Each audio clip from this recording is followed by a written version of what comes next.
Quelle bonne idée de venir vous joindre à nous. Enfin, nous nous ferons connaître des Jedi. Enfin, nous aurons notre revanche. Vous êtes mon seul espoir. Mais je ne suis plus une Jedi. La fête est terminée. Allez hop, on dégage. Toi qui croyais que cette conférence serait ennuyeuse. Bienvenue dans le podcast Le Premier Désordre. Nous venons de quitter l'hyperespace pour faire régner le désordre autour de Kamino, car avouons-le, il est temps de détruire cette planète avant que les Kaminoens créent encore plus de clones avec toujours la même tête, ou des Oméga, ou pire la Bad Batch. Pour eux, il est temps de fermer boutique. Et c'est parti pour le désordre des présentations. On commence avec Angok, chasseur de primes Wookie, toujours sur le fil pour capturer du brigand. Et la grande question, est-ce que tu travailles seul en tant que chasseur de primes ? Alors, normalement j'ai pas trop le droit d'en parler, mais j'ai quelques informateurs dans certains bars, Mos Eisley, des choses comme ça. C'est souvent un repère de brigands, donc ils m'envoient un petit coup de fil généralement. D'accord, t'as des contacts ? Oui, j'ai des contacts. Je vais pas te dire qui, mais j'ai des contacts. Mais il y en a un peu aux quatre coins des planètes. Ouais. On enchaîne avec Juliette, maître Jedi, qui revient de vacances. Comme quoi c'est possible pour les Jedi de se reposer un petit peu. Et est-ce que tu as pu trouver un endroit calme dans cette galaxie ? Alors oui, j'ai trouvé une planète avec du sable et la mer. Ouais. Ça, c'est Ah, incroyable. et la mer, parce que j'ai Ouais. du sable encore, on peut en trouver Ouais. dans Star Wars, mais avec Et de la la mer, mer. ça reste... C'est sûr. Ouais, une grande Sur- découverte pour moi. Et il n'y avait personne, donc j'étais seule à me reposer. Tranquille. Et génial.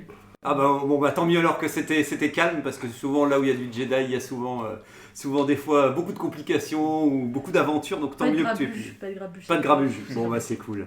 Frozen alors il devait être parmi nous mais il n'est pas là. Alors justement j'indiquais qu'il nous vient directement du monde d'entre les mondes. Il est le pont entre la réalité et Star Wars, mais bon il reviendra. On enchaîne avec Adasai, maître Sith. Il vient relever le niveau des méchants de la postologie pour montrer que la force obscure n'est pas à prendre à la légère. Absolument, c'est ça. J'ai envoyé mon apprenti en mission secrète et j'espère qu'il va revenir avec Des bonnes nouvelles. Des bonnes nouvelles. De toute façon, sinon, il revient pas. Entre autres. Et oui, sinon content d'être là comme d'habitude. Bonsoir Zarklog, bonsoir à tous. Ah bah super, bah voilà, le sort de Tony est jeté, alors on sait qu'il est parti pour cette semaine. Un grand merci à Alvi à la technique et qui nous prête son droïde GA97 qui enregistre le débat pour les archives de l'émission, qui viendra 97 peut-être pour les semaines prochaines. Et moi-même, Zarklog, Itorien, brocanteur de l'espace. Cette semaine, je vous propose avec un prix défiant l'Empire, un casse-noix avec Vibrolame qui casse la noix et la grille en même temps. Parfait pour les apéritifs entre grands mofs. Mise de départ 90 crédits impérial, donc c'est moins cher que ce que je vends d'habitude. Ça fait combien en français J'ai toujours pas été vérifié, ou est-ce que si quelqu'un arrive à trouver une information pour Mais savoir... déjà en français parce que 90 ça nous parle pas. Ah merde, 90. 90. Non, moi ça va, je fais tout avec la force quand je peux le faire. Voilà, souvent c'est ce que j'ai compris. Les sites ils utilisent la force pour tout et n'importe quoi. voilà, c'est là c'est ça. souvent la grande différence entre les Jedi et... Moi en tant que cookie, je n'enlève pas la coquille, donc généralement Voilà. ça me dérange pas non plus quoi. Moi je grille avec le sabre laser directement. Directement, bon mauvaise pioche. Alors je pense que je suis venu avec Non, quelque chose de... J'essaie de réfléchir à quelque chose d'un petit peu plus étrange. Alors pour la... ta Camelot, va. Ouais, j'avais bien aimé aussi, quand j'avais entendu... Bon, je suis reparti, je repars avec... Donc voilà, c'était aussi pour faire maintenant le tour de table pour vous demander quelles sont les actualités ou votre actu Star Wars qui vous a marqué ces dernières semaines. Je ne sais pas qui veut commencer. Alors moi c'est Tony qui en avait parlé aussi dans un précédent podcast de ce qui est arrivé sur Disney Plus avec les anciens Star Wars. Star Wars Vintage, je pense, exactement. Donc avec les aventures des Ewoks et autre chose. Et j'ai regardé aussi, et en plus ça correspond avec le thème de l'émission d'aujourd'hui, l'animation 2D de Ah, Star t'as regardé Wars quand même aussi. Ouais. Justement, j'avais pas osé te redemander parce que je me suis dit, il a pas eu le temps et tout. Donc, Du coup, non, la caravane des Ewoks, ce sera pour une prochaine fois avec Angok. c'est bien, il faut être au moins deux. Faut être solidaire. Voilà. La caravane du courage, pardon, c'est ça. Et Donc ouais, j'ai regardé quelques petites choses, un peu vintage, c'était sympa. Il y en a aussi une sur Chewbacca qui a une aventure avec Boba Fett sur une planète un peu bizarre. D'accord, sacré combo, Boba Fett et Chewbacca, comment ils se retrouvent ensemble C'est en un fait. truc hyper vieux et c'est sur Disney Plus aussi. Ok. Et voilà, j'ai rattrapé des choses que j'avais jamais regardées. T'as vu la fin de la saison de Bad Batch 2 J'ai vu la fin de la saison de Bad Batch. J'ai regardé un peu Résistance aussi, encore une fois, pour les besoins de l'émission. Hein. Boulot, vous me connaissez. C'est risqué. De toute façon, j'ai regardé pas mal de choses et ouais, j'ai de quoi dire. Mais la souffrance fait partie du côté obscur, donc c'est ça, voilà, je me nourris d'elle. Voilà, mais du coup, il y a plein de choses dont je pourrais parler pendant l'émission. Ouais. Moi, je sais pas si on va peut-être en parler, mais j'ai vu la bande-annonce hier de Star Wars Vision, c'est ça? Ouais. Ah bah, tu me disais ce matin qu'effectivement, tu avais vu hier, mais ce sera le combo. En même temps, c'est les actualités et en même temps, on pourra en reparler. Sinon, autre actu, j'ai vu aussi qu'ils avaient terminé de tourner la série Obi-Wan. Ah oui, c'est vrai, si, j'ai cru voir passer ça. Ouais, et je me suis dit, c'était plutôt vite, parce que j'ai l'impression qu'ils ont commencé au mois de... Il n'y a que 6 ou 7 épisodes, je pense. Ouais, il y en a... c'est une mini-série, donc... Pour moi, ils ont commencé joue Obi-Wan en mars. C'est toujours Ewan McGregor. Ah oui, si, il a vu quand même, ok. Parce que j'ai vu que c'était pas forcément sûr. Ah ouais, moi je me souviens qu'à chaque fois que je le voyais, il était super heureux de reprendre le rôle et qu'en plus les fans étaient contents de le... Enfin que c'était... Voilà, il y avait rien, il y avait aucun voyage rouge et il a pas dit des trucs... C'est celui qui joue dans le 4, 5, 6, hein, c'est ça? Tout à fait, qui était assez vieux déjà maintenant, mais avec les deepfakes, ils vont pouvoir le remettre. D'accord, et donc... toi, Ongok grosso modo, c'est un peu pareil que Denis, mais un peu moins poussé. Le boulot, mais pas trop. J'avais d'autres boulots, d'autres chasses de quêtes à faire. Donc j'ai regardé pas mal de séries. J'ai essayé de rattraper un petit peu mon retard sur des séries animées de Star Wars que je n'avais pas vues depuis leur sortie. J'ai pas été jusqu'au bout. J'ai regardé surtout parfois les bandes annonces parce que rien que la bande annonce m'a fait un stop sur la série. donc voilà, mais remise à niveau de ma connaissance de Star Wars sur les séries animées. Oh bah super. Bon, pour ma part, c'était déjà la semaine dernière, mais j'ai entendu la disparition de monsieur J.W. Rinsler, en fait. Alors, je ne sais pas si ça vous dit quelque chose, mais il avait écrit, il y a des grands bouquins qui sont sortis, justement, j'ai noté, en français, ils sont sortis chez Aquileos Éditions.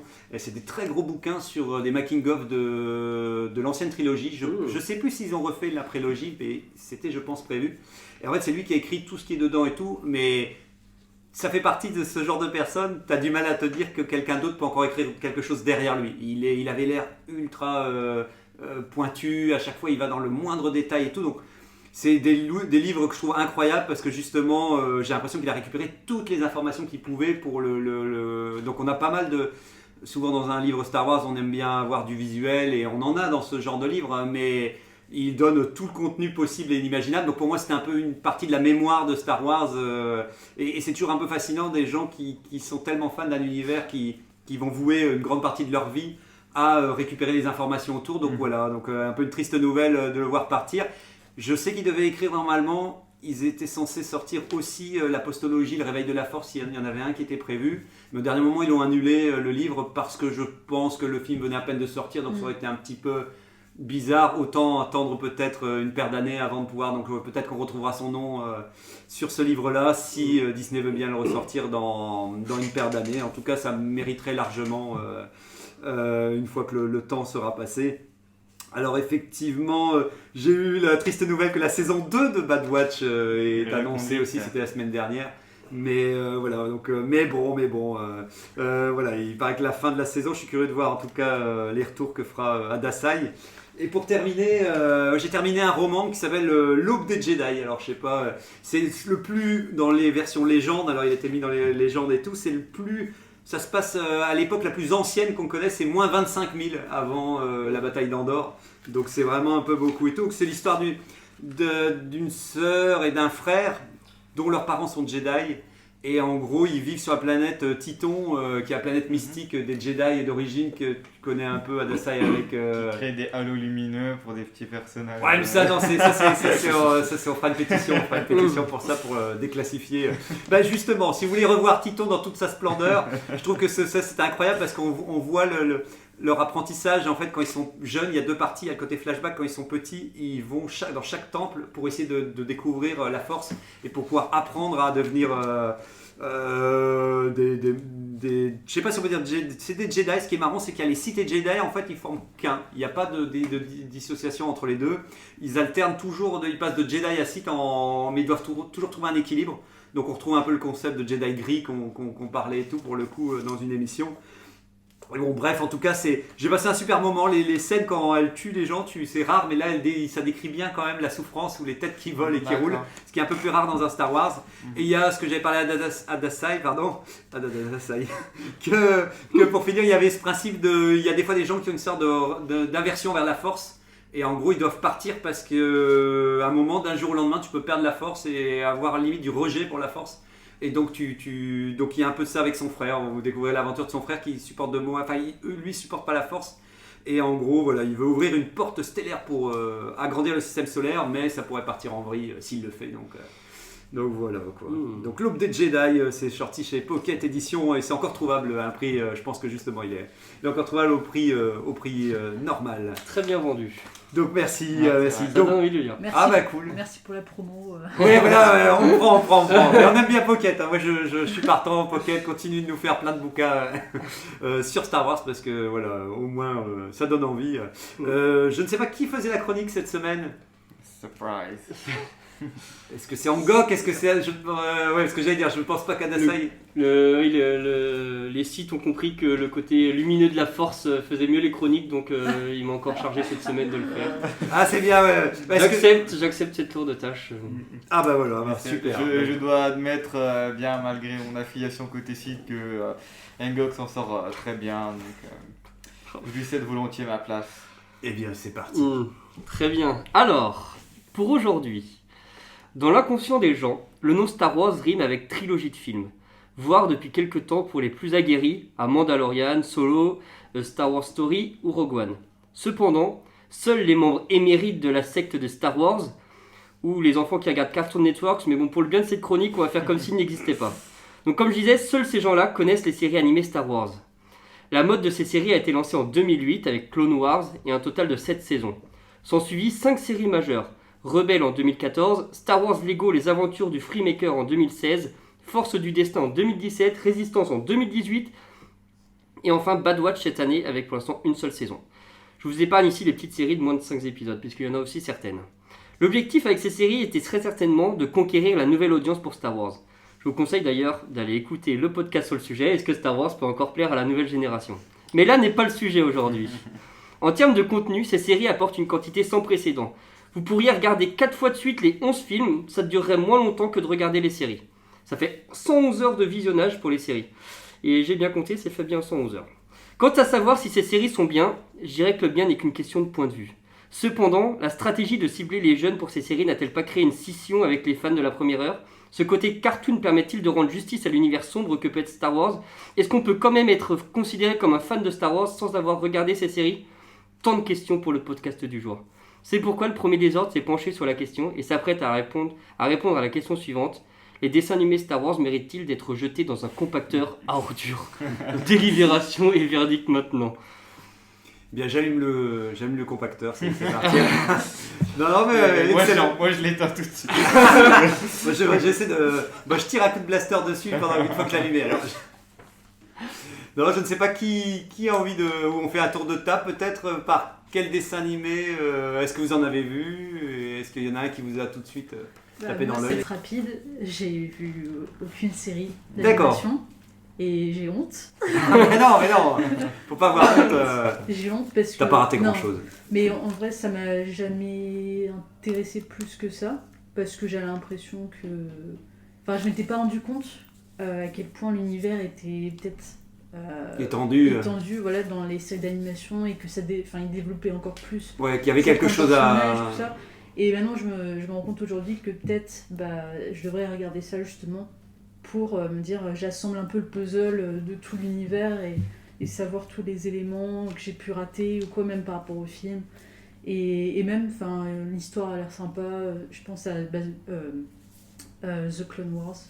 Je pense que ce sera la première série que je regarderai. Et de toute façon, ouais. S'il y en a une à voir, je pense que là dedans il y a à boire et à manger et tu retrouveras aussi bien, comme on va sûrement le dire, des épisodes anecdotiques et que enfin du développement et enfin de sentir que l'univers peut s'étendre. Et même certaines qualités d'une série qu'on peut retrouver, qui est de connaître un peu mieux les personnages sur le long terme, la relation entre Obi-Wan et Anakin par exemple, je trouve, ou des clones surtout aussi, surtout les clones qui ont droit quand même un peu à une existence un peu plus, enfin bon, on en reparlera sûrement. D'accord, donc Juliette, peut-être voilà, tu vas pouvoir voir Clone Wars bientôt en GOG. Alors, pour ma part, comme je disais, j'ai un petit peu rattrapé mon retard, mais principalement, moi j'ai regardé la série Rebelle il y a 2 ans. C'était la première série animée Star Wars que j'ai regardée, et je suis tombé dessus par hasard, je crois. Et puis je me suis dit, oh tiens, ça a l'air cool, je n'avais jamais entendu parler, je crois que c'était pour les enfants. Et puis j'ai regardé, et puis j'ai enchaîné les 4 saisons d'un coup, j'ai vraiment beaucoup apprécié. Et ensuite j'ai regardé Clone Wars, et là pour le coup, j'ai dû regarder 1 saison et demie, et j'ai eu beaucoup plus de mal à m'accrocher à la série. Donc j'ai pas été jusqu'au bout. Adasai, dans différents podcasts, nous l'a bien vendu en disant que la fin était un rebondissement, donc j'essaierai de retrouver le courage de regarder et de me plonger dans cette série-là, qui a quand même 7 saisons. Ça représente pas mal d'heures, ça représente 56 heures de visionnage, donc faut... C'est pas encore les 111 heures, mais non. Ça fait quand même, Clone Wars, c'est quand même la moitié du temps de visionnage sur toutes les séries animées, donc ça représente quand même une grosse quantité. Mais bon, si c'est bien, pour le coup, moi, mon expérience sur les séries animées, ça m'a vraiment ouvert les yeux sur l'univers de Star Wars, dans le sens où quand j'ai regardé Rebelle, il y avait plein de questions, plein de choses, je me suis dit tiens, comment ça marche, typiquement sur la planète Mandalore et tout ça, et on n'en parlait pas du tout avant Mandalorian et tout ça. Et suite à cette série-là, j'ai fait énormément de recherches sur internet, sur tout ce qu'il y avait autour de l'univers de Star Wars, et puis voir que tout était bien documenté, tout était super cohérent. C'est là que j'ai découvert qu'il y avait plein de BD entre l'épisode, le film 3 et le film 4, et qu'il y avait un univers super riche, que c'était expliqué, que la traque des Jedi et ça. Donc ça m'a donné encore plus envie de découvrir tout ça. Ah bah excellent. Et toi, Dasai Ouais, bah, vous en avez un petit peu parlé. Moi, je suis quand même un gros consommateur. Ouais, en tout cas, ces derniers temps, j'en ai vu pas mal. Du coup, il y a pareil Lego, je crois que j'ai pas regardé. J'en ai regardé 1 ou 2. Mais sinon, ouais, Rebelle, j'ai tout vu. Clone Wars, j'ai tout vu aussi.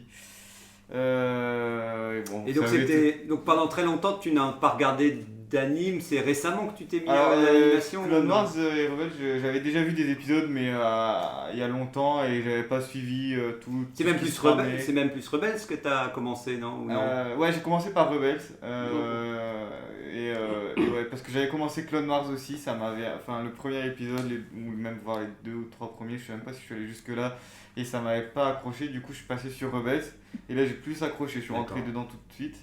Donc j'ai tout regardé Rebels, et après j'ai repris Clone Wars, et du coup au départ ouais, j'aimais vraiment beaucoup plus Rebels, et finalement maintenant je préfère vraiment la fin de Clone Wars, après il y a Rebels et après il y a le début de Clone Wars après peut-être on y reviendra aussi, mais c'est vrai que quand vous reparlez de Clone Wars, moi je sais que c'est on avait mangé beaucoup de droïdes, de combats de droïdes, et ils ont un peu la main lourde dans Clone Wars pour ça, de faire éternellement des droïdes foncer de tous les côtés, et puis que ça tire dans tous les côtés. Je sais que souvent quand je regarde un épisode, au bout de 10 minutes j'avais la tête en disant arrêtez avec, parce que ça, tu sens qu'ils le montrent pour dire c'est la guerre des robots, mais il y a un moment tu t'en fous, tu dis ce que je veux c'est la relation entre les personnages. Bah, du coup j'ai préparé, j'ai re-regardé un petit peu tous les épisodes, et j'ai mis de côté les 10 arcs narratifs qui m'ont le plus plu. Voilà, qui t'ont le plus donné envie. Qui sont... comme ça on réduit à 12 heures ou 20 heures peut-être de visionnage. Ouais, parce que souvent un arc c'est quand même 3 ou 4 épisodes, mais ouais, il y en a vraiment des biens, on pourra en reparler. Ouais. Bon, et de mon côté, de mes souvenirs, c'est parce que j'adore l'auteur, je sais pas si vous connaissez, donc à Cartoon Network justement, qui avait fait Samurai Jack en fait, et en gros c'est une série que j'adore, et à partir du moment, quand j'ai su qu'ils allaient adapter, le même studio, le même créateur allait adapter Star Wars en animation 2D, qui est donc arrivé sur Disney Vintage, j'avoue que ouais, j'étais très très tenté, parce que je savais que sa mise en scène me plaisait, et ça n'a pas raté. En fait, ce qui était étrange et rigolo, c'est que c'était scindé en épisodes d'1 minute et des poussières. En fait, il devait faire à chaque fois 1 minute, et ça passait je ne sais plus dans quoi, je sais pas où est-ce qu'il le mettait, mais c'était très très petit, donc mais heureusement ils avaient quand même calculé pour qu'à la fin ils puissent tout combiner et que ça crée un épisode. Mais en fait c'était pour vous dire qu'il n'y avait quasi pas de narration de dialogue.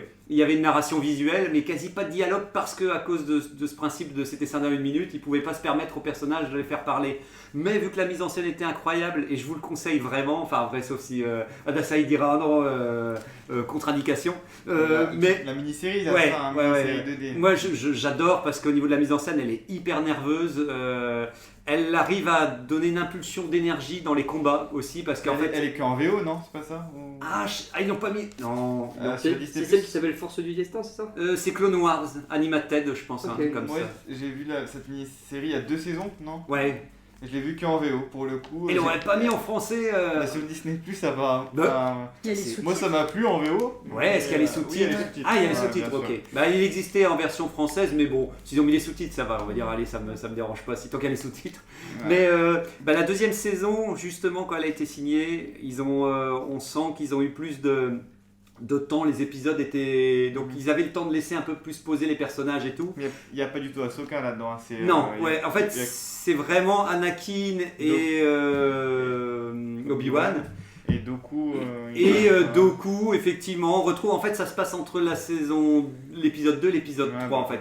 C'est, de ce que j'ai compris, c'est George Lucas qui a voulu créer une anime et qui rentre en contact parce qu'à mon avis, il avait vu ce qu'il faisait et tout. Donc, ça a démarré. Donc, pour dire que j'ai démarré, en tout cas, pour en arriver, j'ai démarré avec cette série-là et j'ai adoré. Donc, j'étais, on va dire, bien prêt pour du Clone Wars. J'ai même été voir au cinéma le premier épisode qui avait été mis. Donc, je sais que j'étais un des seuls à ne pas avoir été déçu. Souvent, les gens, ils avaient trouvé ça vraiment... Moi, je pensais savoir que ça devait être un truc jeunesse. Je pense que les autres pensaient, en sortant au cinéma, ils espéraient peut-être un vrai épisode, alors que c'était plutôt une décision qui a été prise à la dernière minute, si j'ai bien compris. Qu'ils ont dit, oh bah ouais, on pourrait le sortir au cinéma, tiens et tout, alors qu'à la base, c'était censé passer à la télévision, quoi. Donc, je pense qu'il y a un souci, c'est que les gens, ils ont été un peu déçus de se dire, et c'est vrai que le premier épisode, t'as par exemple un bébé Jabba the Hutt qui tu dis oh là là, où est-ce que vous vous embarquez et tout, qu'il y a deux trois façons, mais j'avoue que je l'avais aimé surtout à l'époque pour la technique parce que je trouvais que ça reprenait un peu les designs de la version 2D mais en 3D et les scènes de combat et je trouvais que déjà à l'époque j'avais l'impression qu'il y avait une énergie déjà assez forte que je retrouve dans l'anime que des fois un live au cinéma a du mal à réinterpréter. Souvent il y a le poids des acteurs, il y a ça me fait un peu plus bizarre quand on les fait voler à des kilomètres, alors que là, on en reparlera dans Clone Wars, c'est de l'anime, ils peuvent faire des cabrioles, t'as l'impression que justement ça fait partie de la mise en scène. Et donc voilà, et après j'ai regardé, donc pour dire que j'ai regardé Clone Wars en entier jusqu'à ce que la saison soit annulée, et j'ai même... La saison 7 tu l'as pas vu du coup? Alors ouais, si. L'ultime saison. Je l'ai vu après coup sur Disney, mais j'ai arrêté vu qu'on avait l'épisode et que les premiers épisodes c'était ils t'inséraient la Bad Batch justement et l'autre avec deux personnages qui pour moi justement là il y avait déjà eu ils ont cassé déjà je trouve ce que faisait Clone Wars par rapport à... Enfin après tu nous diras ce que tu repenses, ce que vous en repensez aussi. Mais bref, pour dire qu'en tout cas voilà comment j'en suis arrivé au dessin animé. Mais j'allais dire, t'as mis du temps ou pas à t'y mettre justement à regarder des dessins animés après être devenu fan de Star Wars? Je pense que c'est parce que je connaissais ouais, c'est vrai que c'est parce que je pense que je connaissais l'auteur de l'autre dessin animé que peut-être j'ai fait la transition et c'est peut-être ça aussi qui m'a aussi poussé à parce que je ne saurais plus te dire si à ce moment-là je lisais, je ne pense pas que je lisais déjà les romans. Donc je pense que oui, ça a été plutôt une petite pierre en plus pour m'intéresser et à me faire mieux aimer la prélogie par exemple aussi déjà. Parce que je trouve que la relation entre Anakin et Obi-Wan, je la trouve beaucoup plus... Enfin, elle est forte dans les films, mais elle a plus de temps pour se développer, tu sais. Voilà, et disons que c'est un des trucs qui m'avait marqué, quoi. Donc voilà, donc je ne sais pas de quel dessin animé vous voulez parler en premier. Comme vous voulez. Vous voulez que je commence par ça? Ouais. Allez, de toute façon je pense que c'est le fer de lance de... Ouais, c'est ça, je pense que... c'est la première qui est sortie du coup en 2008 et c'est celle qui a le plus de saisons, il y en a 7. Ouais. Et je pense que tout le monde peut commencer par celle-là, vraiment, comme je l'ai dit, même si ça peut être un peu long au début. Mais du coup, je vais vous dire les arcs narratifs que j'ai préférés. Donc c'est surtout sur la fin quand même. Hein. Mais il y a un arc narratif sur la vengeance de Boba Fett. Il y en a un qui s'appelle le voyage de Yoda où on apprend plein de trucs sur la Force. Il est vraiment vraiment bien aussi. Il y a l'arc narratif sur le retour de Maul. Et quoi qu'on puisse en dire, quoi qu'on puisse en penser, je le trouve quand même bien fait. Son retour, il est bien amené. Puis au moins, comme ça, il disparaît vraiment à partir de là. Donc, à voir pour le prochain épisode sur Dark Maul. Il y a les trilogies aussi sur l'histoire des Sœurs de la Nuit, dont on a parlé dans l'épisode sur la magie. Où là aussi, il y a des choses qui sont pas mal. Où on revoit aussi... Dark Sidious qui donne des ordres à Dooku pour tuer son apprenti, en fait, celle qu'on voyait depuis le début, qui apparaît d'ailleurs dans la série Clone 2D. Wars. Asajj Ventress du coup, et voilà, il y a des choses qui se passent qui sont intéressantes. La trilogie sur Mandalore aussi, elle était bien, elle introduit aussi Satine Kryze et Bo-Katan Kryze qu'on revoit dans Rebels, enfin Bo-Katan en tout cas dans Rebels et dans... Et Sabre Noir aussi, c'est ça, non? Le Sabre Noir aussi. Et ouais, Mandalore, ça reste... c'est quand même tout le temps un petit peu épique en fait, quand on en parle, et c'est plutôt pas mal. Et après, t'as les 5 préférés, on va dire. T'as quand Ahsoka quitte le conseil, du coup, fin de la saison 5. T'as l'arc de Mortis, je crois que c'est la saison 4. C'est quand ils découvrent une planète où il y a la force, et ceux-là où visuellement aussi ils sont très beaux, ils apportent vraiment beaucoup de choses à l'univers. Où en fait il rencontre ce qu'on pourrait appeler des personnifications de la force, en fait, 3 individus, donc le créateur, on va dire, des 2 autres, et les autres, ces 2 enfants, c'est sœur et frère, un frère et sœur, et qui représentent le côté clair et le côté obscur. Absolument. Après, l'arc du complot, c'est tout ce qui a amené à la puce inhibitrice, en fait, et l'ordre 66. Et donc là, c'est focus sur un clone. C'est vraiment hyper bien fait. Il a encore Palpatine brillant. Encore une fois. L'arc du complot, c'est aussi sur Mandalore, avec le retour de personnages aussi qui ont été dans la série. Et complot de l'ombre, et enfin le siège de... Celui-là, il y avait encore Dark Maul qui revenait encore, non? J'ai pas voulu le teaser, je savais que t'allais réagir. Alors, non, mais ça me revient, ça me revient. de dire d'autres personnes. Non, parce que je suis parti dans les Mandaloriens, mais je sais qu'à un moment dans la série, j'ai fait arrêtez et tout, et là pour moi c'était trop. C'est mes 2 derniers arcs narratifs préférés, et il revient dans ces 2-là. Et le dernier, c'est le siège de Mandalore, c'est vraiment la toute fin de la saison 7. Avec aussi, rebondissement sur rebondissement, et non, franchement, je m'en remets toujours pas de cette fin de saison 7. Je l'ai dit, ce dernier épisode, il est vraiment incroyable. Et il y en a un autre bonus que je vais pas citer, c'est aussi un épisode, je crois que c'est le siège d'Ombara ou un truc comme ça, et là où on voit aussi Tarkin pour la première fois en animé. Là tu vois aussi une certaine, un début d'amitié entre Anakin et Tarkin, et c'est vraiment pas mal. C'est pas mal, c'est pas mal à voir, en fait. Ça fait une fois du bien de le voir pote avec peut-être quelqu'un d'autre que Palpatine et Obi-Wan, quoi. Tu le vois, puisqu'il pour l'instant il travaille encore à ce moment-là main dans la main avec les Jedi, et tu vois, il a des petites réflexions à droite à gauche, et il voit que Anakin, c'est pas... Il voit aussi qu'Anakin, c'est potentiellement un bon allié. Ouais, dans sa manière de penser. Voilà. Ah, ça c'est bien, peut-être ça donnerait même envie d'avoir plein d'autres personnages comme ça qui ont basculé ou tourné leur veste aussi avec l'Empire sans pour autant de devenir des gros méchants. Enfin bon, là il est devenu aussi, mais en tout cas c'est vrai qu'on oublie des fois, on serait curieux de voir un peu pour le coup la jeunesse de Tarkin. Ouais, c'est ça. Du coup c'est ça qui est bien, tu revois, ils prennent un petit peu plus le temps avec ces personnages secondaires là, comme il y a aussi Cody, je crois, comme on a dit, les clones Cody, Rex. Ils ont réussi à me les faire aimer, c'est grâce à ça que des fois je m'attachais quand même à un clone en me disant tiens, c'est plus qu'un parmi 40 000. Je me dis, lui Cody, oui, t'as envie de limite de dire qu'est-ce qui va lui arriver, et tout ça, donc ça fait du bien, quoi. Si, c'est vrai. Donc voilà, mes arcs préférés. T'as un peu spoilé quand même, pour quelqu'un qui n'a pas encore vu la série.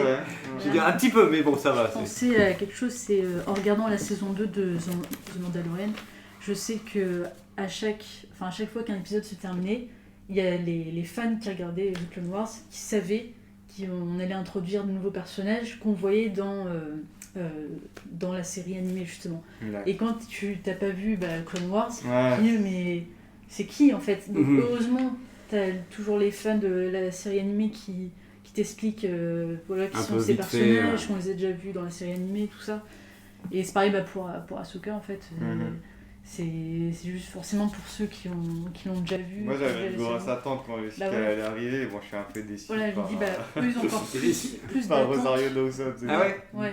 Mais oui, mais comme tu disais Juliette, c'est vrai que c'est peut-être ça qui, comme tu dis, qui te donne envie de regarder Clone Wars, parce que c'est le même créateur, enfin Filoni, qui était vraiment sur Clone Wars, qui est parti sur Mandalorian, et c'est un peu le garant de tout ce qu'il a créé.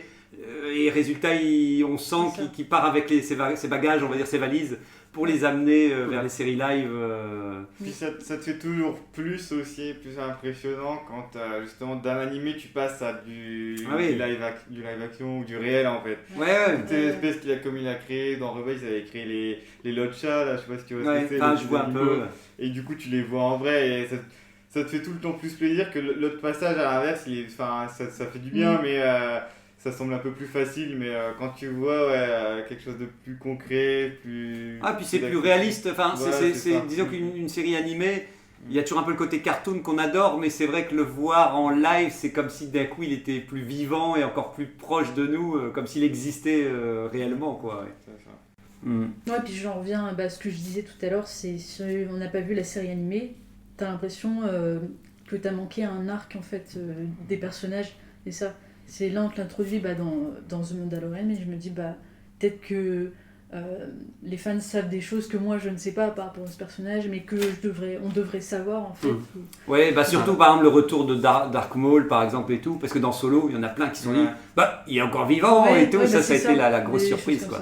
Et même le personnage qui incarne le plus ça, c'est quand même Ahsoka quand on y pense. Elle est dans aucun film, et si la personne, à part dans Mandalorian maintenant, mais beaucoup plus récemment, et si la personne n'a pas fait l'effort d'aller regarder les séries ou d'aller autre chose, il n'a absolument jamais entendu parler de ce personnage-là. Et moi je me souviens, j'ai commencé par...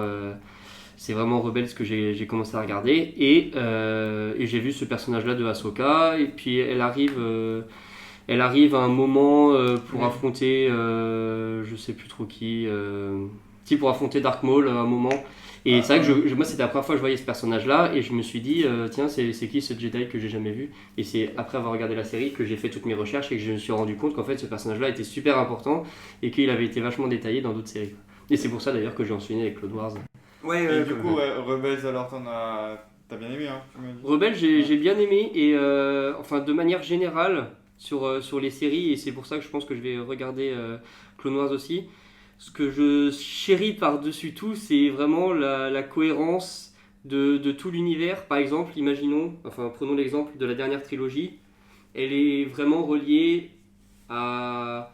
On a vraiment l'impression que c'est un patch qui a été posé sur ce qui avait été fait avant, alors que Rebels et Clone Wars, on a vraiment l'impression que c'est étroitement lié avec ce qui existait, que ça apporte des explications sans rajouter d'éléments superflus et qui sont tous intéressants sans en rajouter, et je trouve ça vraiment que ça apporte quelque chose sans dénaturer ce qui avait été fait avant, et moi c'est pour ça que j'ai vraiment beaucoup apprécié quoi. Ça va plus loin pour ceux qui ont envie d'aller plus loin. Ouais c'est ça, c'est comme tu dis, ça propose des choses nouvelles et à la fois tu dis c'est lié, je suis d'accord hein, je pense que c'est la force de Filoni, pour moi c'est ce qu'il arrive à faire dans une juste mesure.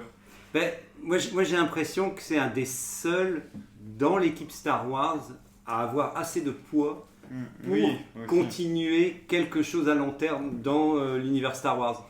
Tous les autres, j'ai l'impression qu'on va pas leur laisser la capacité de développer quelque chose à long terme. Donc j'ai l'impression que c'est le seul à être suffisamment placé hiérarchiquement dans l'empire Disney, on va dire, pour faire ça. Et qu'est-ce que ça fait du bien, Et j'ai l'impression que c'est ce qu'on attend tous en fait déjà.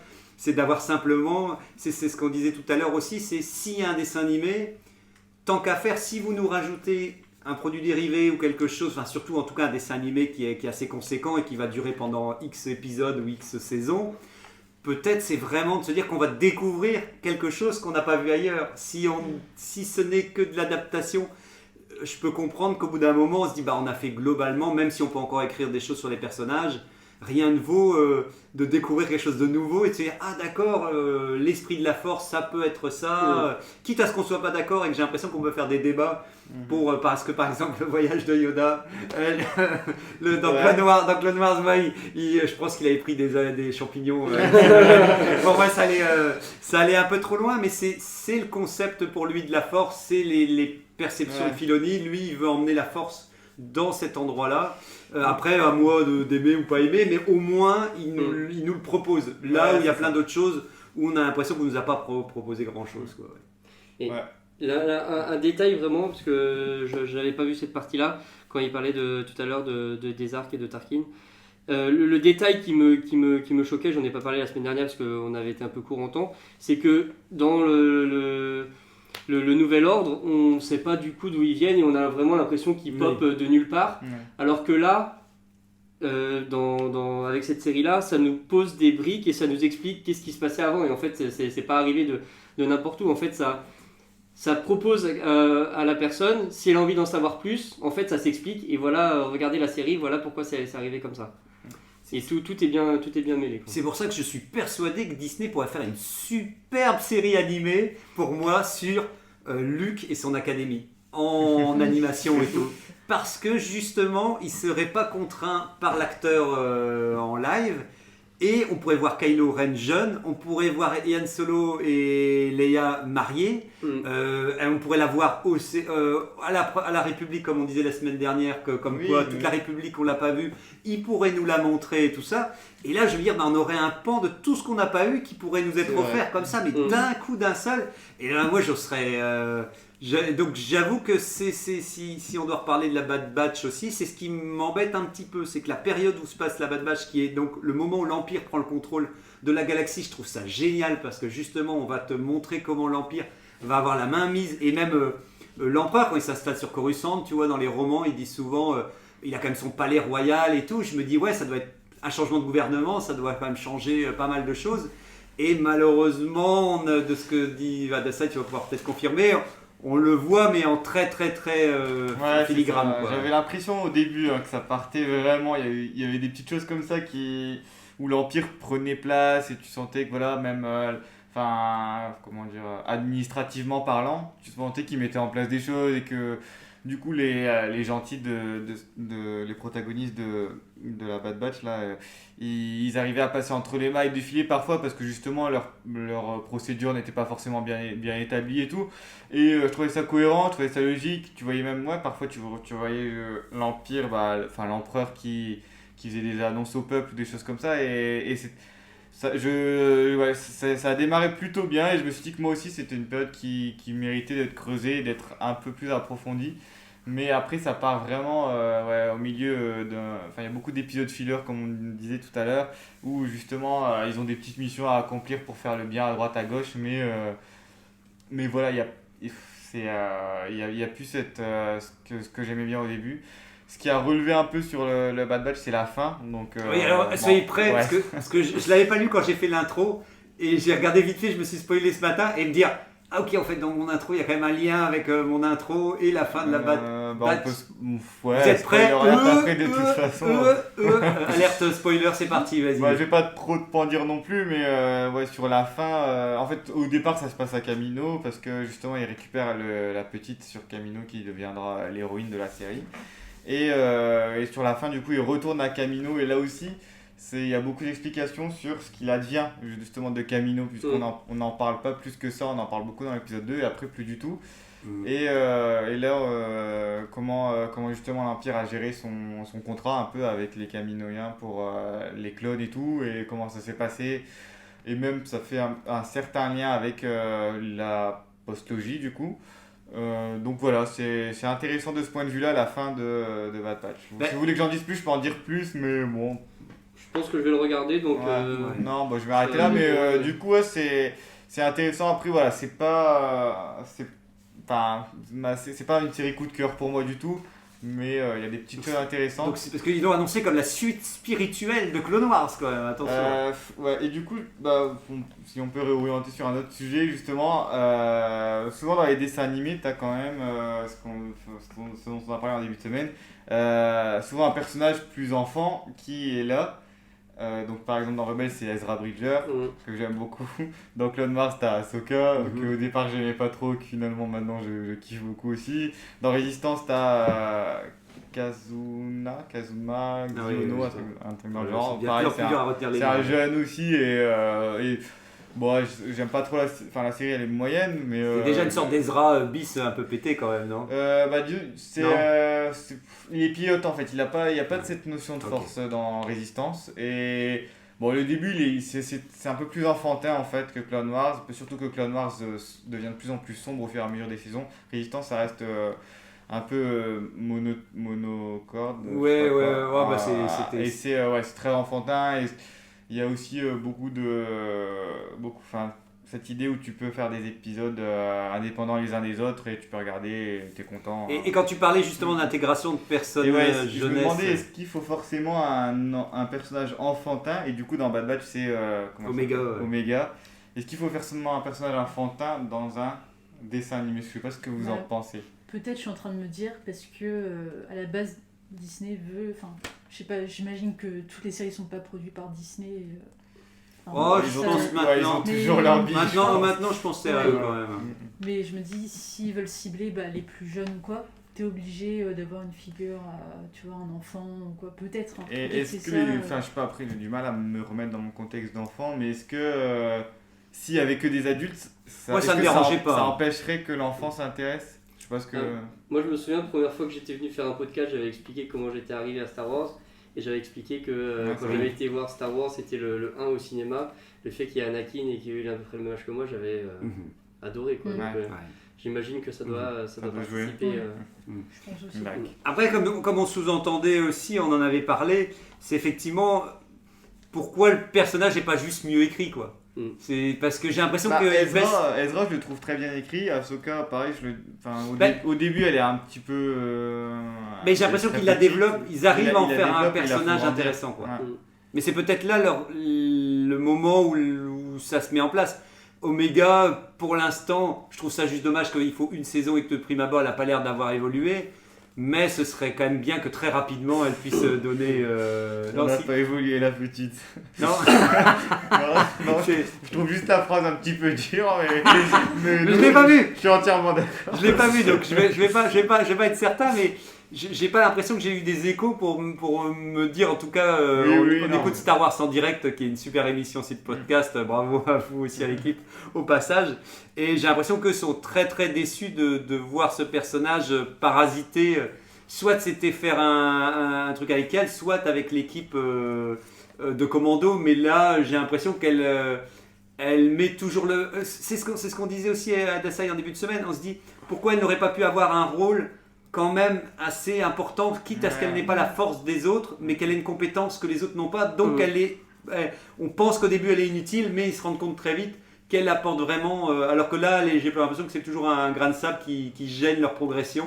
C'est ça, hein. Puis bon, ils étaient déjà à la Bad Batch avant elle, et ils étaient déjà une équipe qui fonctionnait bien avec les personnages plus ou moins intelligents, parce qu'il y a des personnages qui sont vraiment teubés, et il y en a d'autres qui sont plus analysés et tout, alors que peut-être que si c'était une unité de clones un peu plus standard, et elle aurait pu amener cet élément moins bourrin que tous les soldats pouvaient avoir, mais là ils sont déjà assez complets, et du coup elle se greffe à ça, mais c'est assez compliqué. Ouais, en soi, tu pouvais l'enlever, ça changeait rien à l'histoire.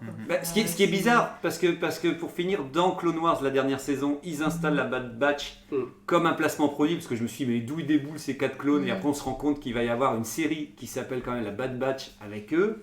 Et puis étrangement, ils nous annoncent Omega, genre 2 semaines avant que la série elle commence. D'un coup, il y a ce personnage qui s'intègre en me disant, mais est-ce que quelqu'un s'est rendu compte à un moment de se dire, mais non, il n'y a pas de personnage jeune, est-ce que ça n'a pas été rentré comme ça dans le scénario un peu trop au dernier moment, quoi.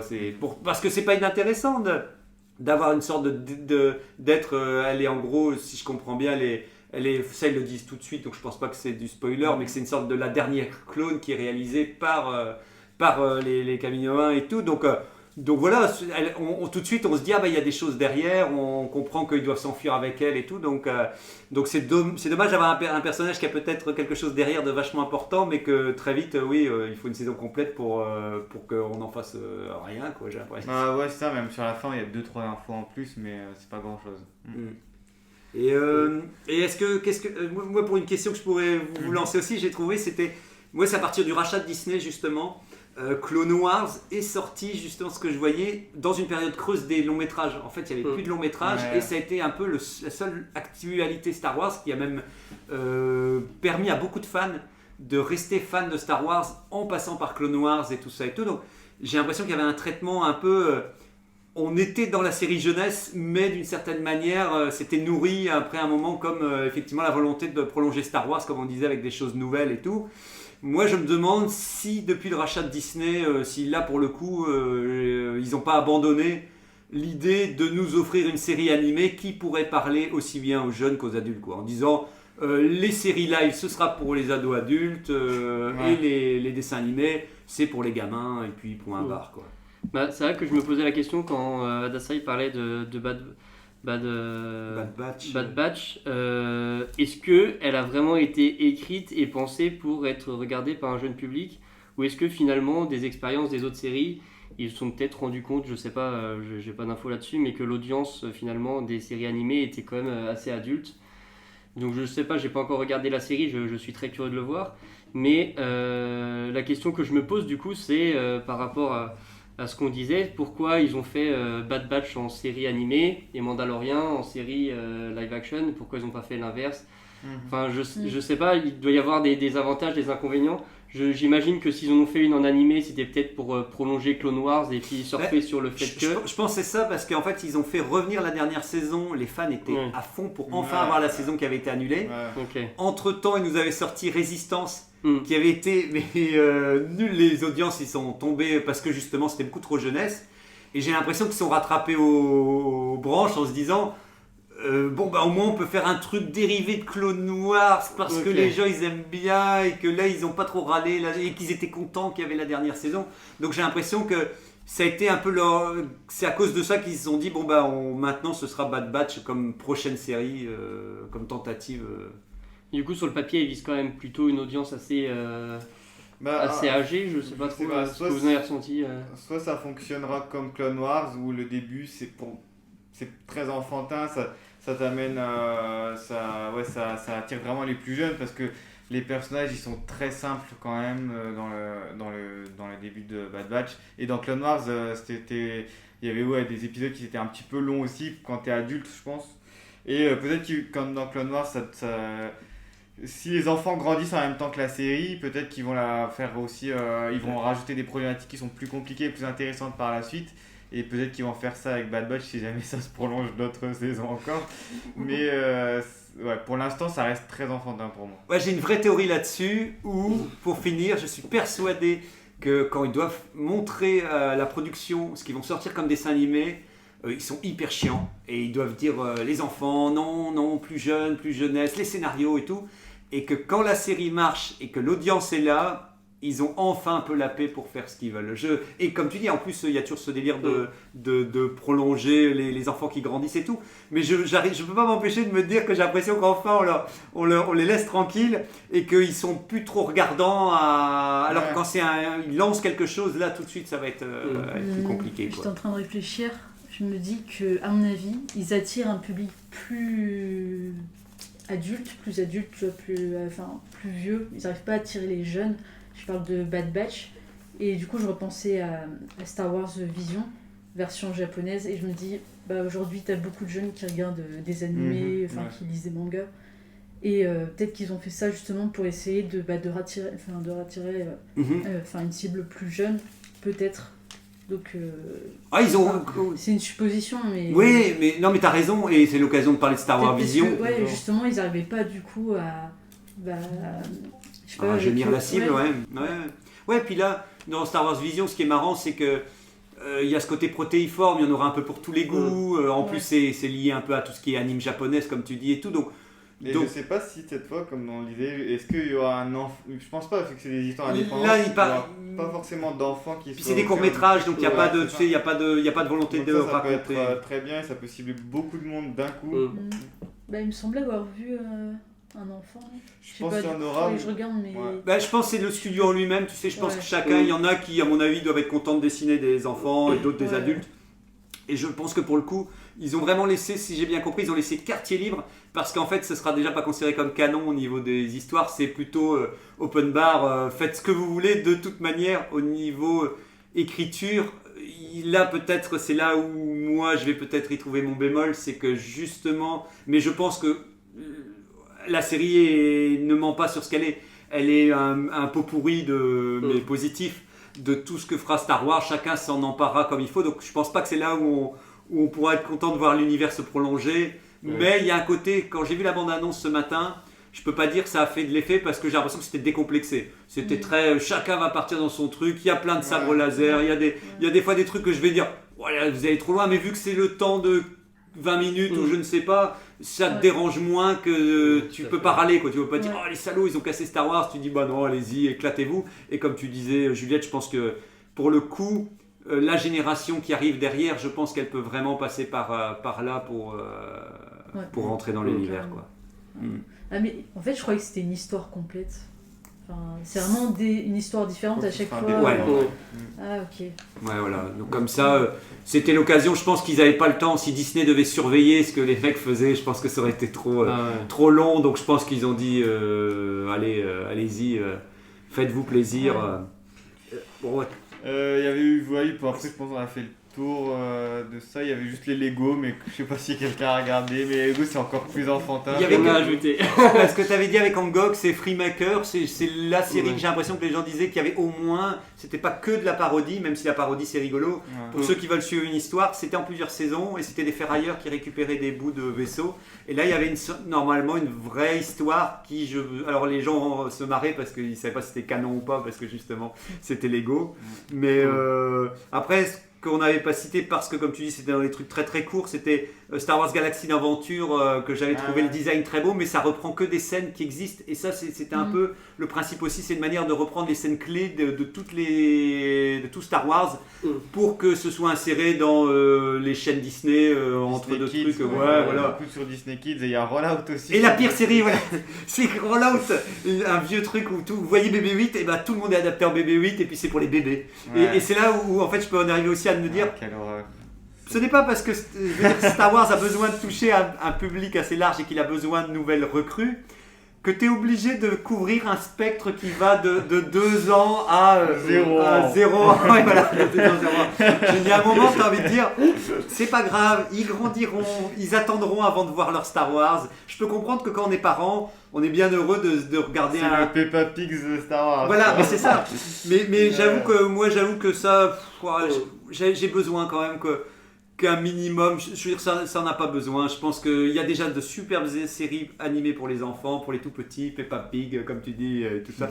Donc je me dis, est-ce qu'il faut vraiment les polluer avec Star Wars ou au contraire polluer Star Wars avec ça? Mais bon, ça ce n'est que mon ressenti, quoi. Et l'annulation de Star Wars Détour qu'on a regretté amèrement avec Juliette et Ngok depuis que tu nous as envoyé la bande. Ah bon, comme quoi. Star Wars Détour, on espère que ça va revenir un jour sur nos écrans. Ce qu'on disait, est-ce que vu que ça avait l'air d'être un ton plus mature dans les délires à la South Park des années 2000 et tout, est-ce que c'est Disney qui a pas annulé en se disant où est-ce qu'on va placer ce truc-là sur Disney, ils ont quand même racheté les droits pour Family Guy et les Simpsons, tu vois, sur ceux qui les ont aussi. Ouais. En tout cas, c'est vrai qu'une série, là, ça avait au moins un angle très très différent, quoi.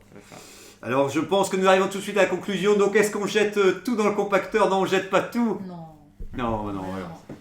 Et on espère qu'il y aura des trucs chouettes à l'avenir quand même, s'il vous plaît. La prochaine série animée. Ouais, non, moi je suis du coup pas du tout dans le compacteur à dire, non, je pense que vous l'avez compris. Et je pense même à une dernière chose que je voulais évoquer.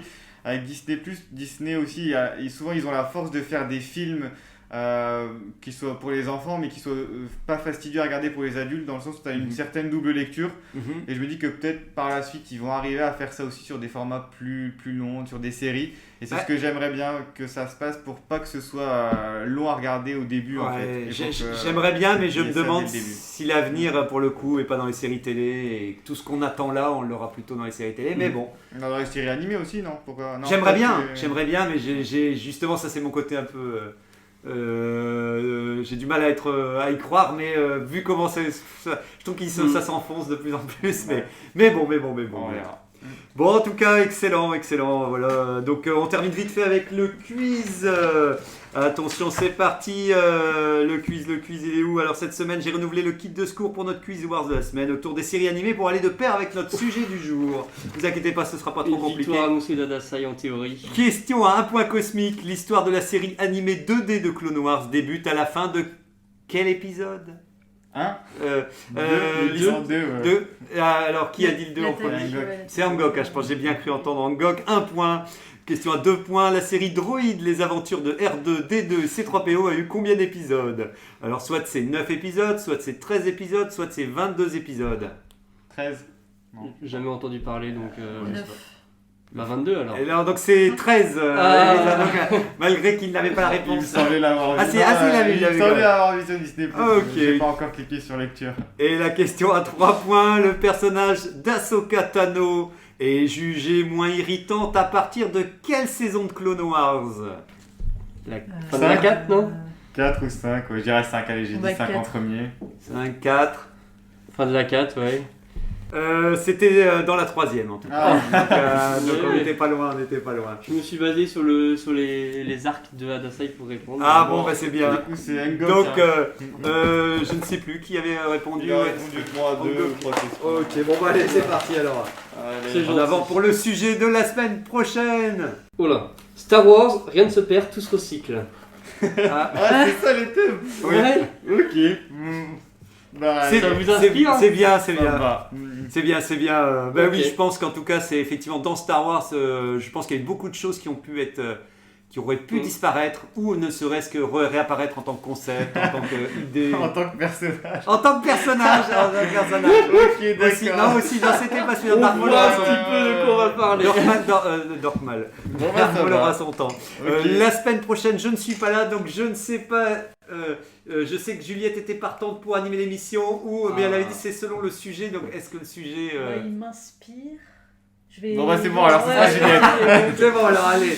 Ok, Julie est vendue. Donc moi je repars dans une brocante, je ne sais où, mais on se reverra très vite. La Merci. saison des brocantes. Ouais, Des vides-greniers. c'est important, je vais avoir plein de Bon, trucs. allez, À bientôt. Salut, à bientôt. À la semaine prochaine.